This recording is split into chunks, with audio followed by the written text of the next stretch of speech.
the bustling city of Crestfall, where towering skyscrapers touched the clouds, and the streets buzzed with life, there lived a boy named Max. Max was no ordinary boy. He had a secret that even his closest friends didn't know. Every night, after the city lights dimmed and the stars twinkled overhead, Max transformed into a superhero known as the Streak. By day, Max was just a regular kid, hanging out with his friends, going to school, and trying to avoid the wrath of his math teacher, Mr. Grumble. But as soon as the moon rose, Max would sneak out of his bedroom window, don his sleek, electric blue suit, and race through the city faster than the speed of sound. Max's powers weren't just limited to speed. He could manipulate electricity, creating dazzling displays of lightning and powering up anything he touched. The city's power grid was safe with Max around, and he used his abilities to keep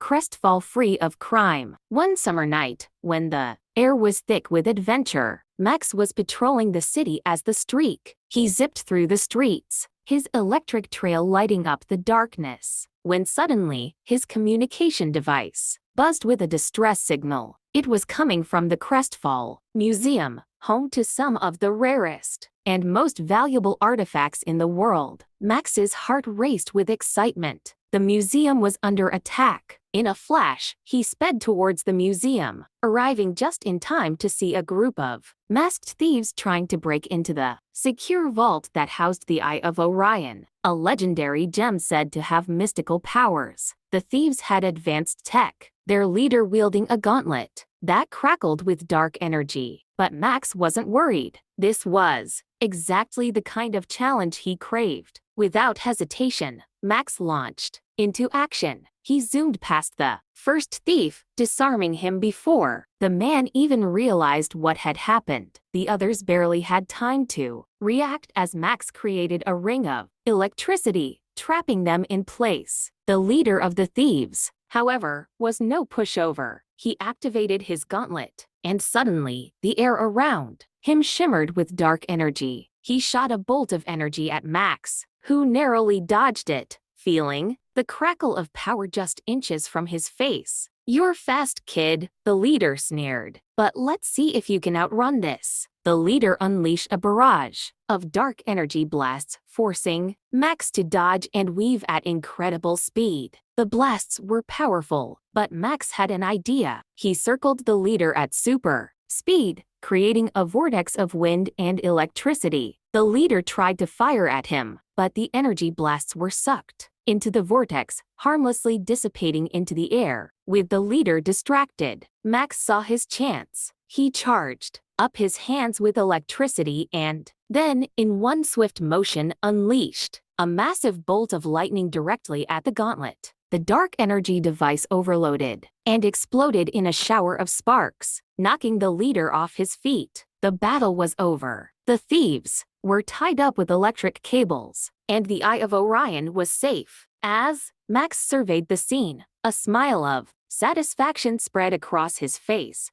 Another night, another victory. But just as Max was about to leave, he heard a slow clap from behind him. Turning around, he saw the museum's curator, a mysterious woman with piercing eyes and an air of ancient knowledge. "Impressive, Streak," she said, her voice filled with a strange mixture of admiration and curiosity. "But the Eye of Orion is more than just a gem. It's a key one that can unlock unimaginable power, and it seems fate has chosen you to guard it." Max felt a thrill of excitement. This was just the beginning of an even greater adventure. The city might have been safe for now, but he knew that something bigger, something more dangerous, was on the horizon. With a grin, Max saluted the curator, then took off into the night, leaving a trail of electric blue behind him. He was ready for whatever came next, because being the Streak meant that life was never boring and the next big adventure was always just around the corner.